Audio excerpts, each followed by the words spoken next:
Let me say a pleasant good evening to Gamala, Warner-Seecharan, and Kim Richardson, I believe senior members of the SWTTU, which is the Seamen and Waterfront Workers Trade Union. Good evening, ladies. Good evening. Good evening. Good evening. Let's start off with you, Ms. Seecharan. You are the Assistant Secretary of the Point Lisa Sport Branch. Is that correct? Yes, it is. All right. As far as what's going on, what's published last week, announcing that the president, Mr. Michael Anisette, is no longer President General, and he was replaced by one Herbert Constantine. And this seemed to have left many people asking what exactly took place. As far as, if you can explain to us the proper process, the way that things are structured in the union, and what are we looking at? Well, I think that first we should start off with the first article that was posted on the 9th of May, which was a public notice in the Newsday and Express, stating that the President General, the first, second, and third Vice President, along with the Treasurer and Trustee, is no longer holding the capacity to act for on behalf of the SWTTU according to the Union Constitution. So that was the first article that was posted into the public eyes and that brought attention to us. Firstly, this notice is wrong and incorrect, and they are still holding office as executive members. Now, at this point in time, they all will. That's the first thing. So this notice was incorrect, and I need to make that very clear. That was wrong. Now, secondly, the second article that was reported by Otto Carrington was actually also wrong, and that was not the statement that the gentleman gave, and it was misleading where they stated that the first Vice President is now Herbert Constantine. That is also incorrect. The Secretary General, they are the ones that posted the article in the newspaper. They have yet to reach out to the branches to have a discussion on what it is took place. Now, how our constitution is, the trade union is governed by a specific constitution, and there are rules to follow on how things should be done. The executive council members, as though the only person that could remove them is through a biannual conference of delegates. Now, anyone who is part of a trade union who goes to a conference will understand the process in which that is done.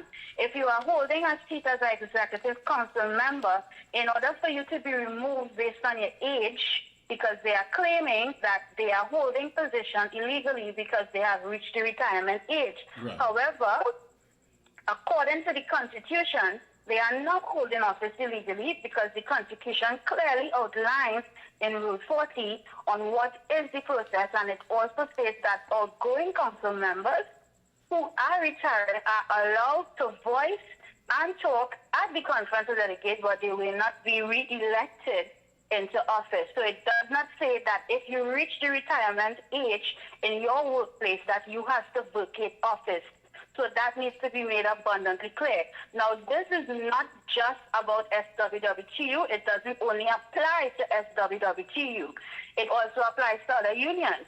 Now, we are affiliated with the International Transport Federation, and I have reached out to some of the member affiliates in St. Lucia in Barbados on how their constitution is designed and how it applies.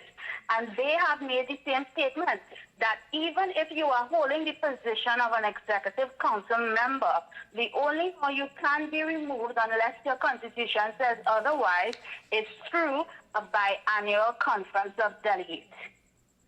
Okay. Yeah, so this had to be somewhat surprising to you and other executive members. The fact that the only logic that has been passed off here is that Mr. Anisette had reached the retirement age, and according to what's being said, the union's executive acted within the Constitution to install the new President General. And you're telling us that's basically not the process. That doesn't automatically happen. So who basically had that confidence to circumvent what is laid out in the Constitution to just come and make a move like this? Well, the only body that is the supreme body of the union, is the biennial conference of delegates. If you do, that is the most supreme authority. And if he is posting in the news article that the president, first, second, third, treasurer, trustee, everybody is retirees and they are no longer holding office, then who is the executive council? The only people remaining when he removed all these people in a public statement is himself and the assistant secretary. And two people alone cannot constitute to be an executive council. The proper process would have been to call a special conference of delegates to have the executive council change. And only when the executive council change could we then call a general election to replace the full-time officers, which is the president, the secretary, and the assistant secretary. Now, it was also brought to attention that the treasurer and the trustee, which are the two people, along with the secretary general, they are in charge of signing checks. Without the knowledge of any branches, as far as we are aware, there was no notice to our branch, to staff branch, to most of the branches that we are in contact with, that the treasurer or trustee has changed. Once someone got a check, they saw new signatures, and nobody knows how the bank allowed the trustee and treasurer signatories to change without the current trustee or treasurer being informed. That is another illegitimate process. Well, of course. So there has to be something here where there's a group of people who are simply saying, listen, we are taking it upon ourselves to make these changes, unknowing to the rest of the executive members. Ms. Richardson, if you could weigh in here, thank you so much, Ms. Seacharan. Please stay with us. Don't go anywhere. I mean, do you look at this as an attack on the union? We have Ms. Richardson. It is an attack on the union. Yeah, go ahead. It is an attack on the union. From within, high-ranking officials are undermining the membership by carrying out these illegal activities. Let me ask you both, Ms. Warner-Seecharan. When you start to connect the dots, there seemed to be that Mr. Anisette has mashed or stepped on the toes of certain individuals who simply want him out. And the way they're going about it, is it that, have you gotten any information or perhaps evidence or based on whatever you've been observing, that the people who seem to be pulling these strings have some sort of agenda to get their way in regards to something that must be pending? Well, I can only comment on the facts and not opinion. And based on the facts that are in front of us, how to put it? Let's put it this way. I don't want to comment on the opinions of others. I want to comment on what are the facts before us. And the facts before us is that many branches have wrote to the executive, including the current secretary and assistant secretary, asking questions, writing letters, continuous letters about complaints, about questions unanswered, and we have yet to receive the response. We visited the office yesterday. No one was there. The administrative assistant, they called. He said that he's in a meeting all day and he would not be able to attend to us. So we are currently in the process of making our official request to have a meeting to give everybody the opportunity to be heard.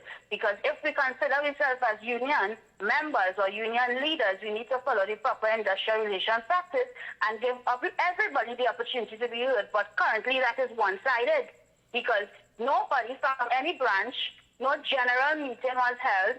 Nobody, you don't have the majority of the votes to say, well, who made this decision? Everything is alleged because we have yet to be held a meeting. He called a meeting on the 11th of December 2023.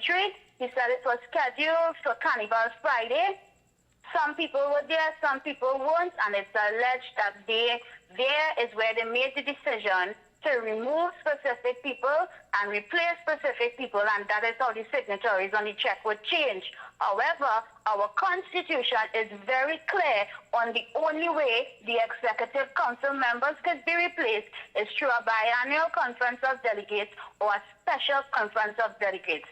It does not state in any part of our constitution that if you have reached retirement age that you have to vacate office immediately. Because it also says, as I mentioned before, that outgoing council members do have the right to report to the biannual conference of delegates, have a voice, have a say but the only thing is they may not be nominated or re-elected for office. So if the Constitution says that, how could it be interpreted as you have to vacate office as soon as you reach retirement? If that is the case, they also wrote a letter stating that the present executive council is there illegally because the tenure of the term has ended. Now, if that is true, they are both also there unconstitutional. So therefore, the entire executive could be considered that. So I would say it is a blatant disregard for our constitution, and the decision to take the executive council to court to have them be removed by stating that illegally is wrong, because it's saying that we don't have a constitution and it could override the constitution, because the proper process and the proper thing to do would have been to call a meeting, send the letters to all the branches, hear what is going on. We know this is the procedure that we have been doing for so long and it has been acknowledged. However, we need to set things straight. Comrade Anisette has made it very clear for more than 2 years that he is ready to step down. He's waiting on the conference of delegates. So he's not fighting for a position to remain as our President General. He is willing to step down. He is willing to come and give advice as needed. And Ms. Warner-Seecharan, I'm glad that you hit on that point, because there are folks who are weighing in and saying that, you know, there's time to change the guards and what have you. But basically, it's not just what has to be done, but how it's being done. Because Comrade Anisette, as you said, has made it clear, listen, I have no problem. But the process itself seems to be a slap in the face to the members and the executive when things are not done above board. Ms. Richardson. Correct. Yeah, Ms. Richardson. I am correct. Go ahead. Ms. Richardson. I am currently the International Transport Federation Youth Representative for the Caribbean. And what that means is if you are a youth, you are considered between the age of 18 to 35. Right. When I reach the age of 35, not because I reach the age of 35 means I have to step down. I can send in my resignation, or I can remain in my post until the next election is called to be removed, because that is the process, not in Trinidad, not in the Caribbean only, but internationally. I even reached out to a member affiliate in Africa, in Kenya, to find out how their constitution is. And although it's a bit different, it doesn't change the process. And therefore, I see no judgment should be able to overrule that and say you have to vacate immediately, but the ruling should be that you need to immediately call your biennial conference of delegates to be replaced in a democratic way. And I agree with you. And is this the first time something like this has happened? Well, we haven't had a conference of delegates in a while, so technically, yes, it's the first time that we have reached to that, and we have a problem with our laundry being air dirty like this. And the fact that trustees and treasurer signatories have been changed without anybody's permission, the bank is to be questioned as well. Yeah, you're right. You're right about that. And don't sleep on that. What are the documents that were submitted? We asked for the documents from the Secretary General. We asked for explanation before we jump to conclusions, and we have yet to receive a response. This question is for both of you, but I want to ask Ms. Richardson first. Looking at what is taking place, what are you telling the members? Because there will be some concern as to what is happening to my union. Things are happening, it's not above board, and it is totally in contrast to how things are laid out in the Constitution. Ms. Richardson first, what would you tell members who are locked on and watching? Definitely that what's being published nefariously and underhandedly is not in line with our Constitution. So we have to go with the executive that is in place until, as my comrade said, until we have the conference of delegates or a special conference of delegates. We have to go with what exists. We cannot just decide on a whim that we don't want certain people there. We have to do what is right according to the Constitution. Ms. Warner-Seecharan, what do you say to those members? Well, I don't only want to speak to the members, but also the public, because while some people believe that because they're not part of a union, the union is not their business, trade unions is the reason why everybody's job is how it is, including yourself, including myself, because everything that all workers benefit from, whether you are part of a union or not, is because of trade unions. So I need need the public to understand that every time you see a trade union making noise on TV, them is making sense, them are nothing. They need to understand that we fight for them even when you are not in a union. We don't represent internally, but we represent nationally and internationally for all citizens of Trinidad and Tobago. And what I need all members and normal citizens to understand is that even if we have a problem with something, even if we believe that we have a personal issue with someone, or we have our personal emotions about something, that we still have to respect the Constitution. And even though it has not been upheld for a period of time, it doesn't mean that you have to disregard it completely without the permission of everyone else. The executive cannot constitute to be two persons alone. It does not. And we cannot accept it. That is a no.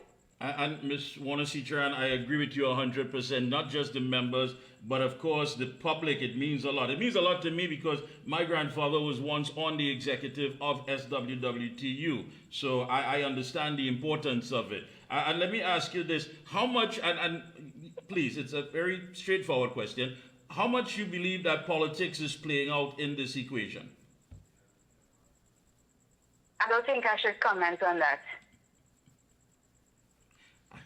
Ms. Richardson, when you said this equation, you're talking about this scenario? This scenario itself, yes. Yeah, I wouldn't comment on that. Yeah. I wouldn't comment either. Yeah, that definitely says a lot. Moving forward, what are your intentions? And please, you're making it quite clear that the President General still remains that who is Mr. Comrade Michael Anisette. Is that correct? Well, Correct. there was a court ruling that he is holding office illegally. However, that is going to be appealed because something is wrong with that judgment, in my opinion. I'm not a lawyer, so I have not seen the application that the Secretary General submitted on the grounds of which he's saying that he's there illegal, because if that is the case, then they are all there illegal. So currently, the judgment and the ruling from the court is that he is holding office illegally, which means that he currently isn't, based on the ruling. However, it will be appealed because our union, the Seamen and Waterfront Workers Trade Union, we have been existing since the beginning of time, since 1937, and we are not going to allow anyone to come and destroy the union on the struggles that our ancestors would have fought for. Yeah. Let me ask you finally, how soon do you expect to call a conference of delegates? Well, we will be meeting with Mr. Morris. We will be meeting with everyone and will then make a decision. I don't want to comment because I can't make a decision on my own. It's a collective decision between all financial members. And this battle is far from over. This is something you're not going to give up or just stand idly by and have those who think they have a God-given right to take over an institution that you said has been around for years representing the workers and, of course, by extension, Trinidad and Tobago, just act, in whatever manner against the Constitution. Closing comments, ladies, go right ahead. Well, my closing comments would be that people who are young, there's this stigma that trade unions is for people within a specific age. And because of that, you see less young people getting involved in trade unions. And initially, I didn't even know what is a trade union because the education system is not designed to teach and educate students about trade unions. So when you finish school and you come into the world of work, whatever management tell you, whoever you're working for tell you, you think that you just have to take that because why? They are not educated. So what I would like to say to the general public and to those who are in Form 5, those who now finish school, those who are of any age, once you are considered a working class citizen, and working class citizens don't speak to those who just have a work, it speaks to the unemployed as well. It speaks to those who have disability as well. It speaks to everybody that you need to do your research. You need to understand where trade unions come from. You need to understand the role that it plays in Trinidad and Tobago, the role that it plays in your life, because we have an issue with NIS right now. People not understanding it. So when the unions come out and say, come out in your numbers for Labor Day, we having a and no work day today. People go out and work because why? They don't understand. And there's a saying that if you don't know where you're coming from, you could never know where you're going. And my message would be that you need to do your research. Understand where trade unions come from. Go into one and don't allow the government to do what they want. We fought for people to be permanent workers. We fought to come out of contract workers. Yet, we're going in reverse. And you're seeing less permanent workers and more contract workers because why? People failing to carry out their duties and responsibilities to join a trade union to have a collective decision in what it is going on. They claim they don't want to be part of it because look how long this one here, the members of the union, you vote for who you want there. And you need to understand the power that you have as a working class citizen and as part of a trade union. Well said, Ms. Warner-Seecharan. Ms. Richardson, closing comments? I don't think I need to add anything at all. My comrade was so eloquent and wonderful. Ladies, he I said want to everything perfectly. thank you. I want to thank you so much for taking time out, enlightening us, to letting people know exactly what's happening, and do keep up the fight. Best of luck to you and your entire team. And I know you're no pushover, so please, keep in contact, and we'll continue letting people know how things develop. Best of luck. Okay, Thanks thank for you. having us. Thank you, comrades.